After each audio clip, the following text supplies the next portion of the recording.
جامد قوي، أكتر من أي حتة تانية في الدنيا.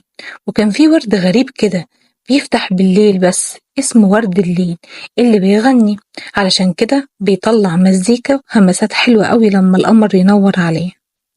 كل ليلة كانت أيسة تطلع الوادي ده مش عشان تلعب وبس، لأ، دي كانت بتروح مخصوص عشان تسمع النجوم. أيوة، بتسمعهم.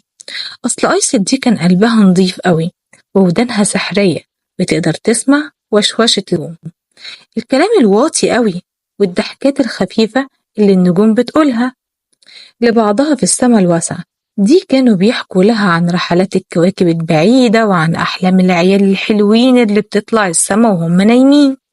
لكن في ليلة من الليالي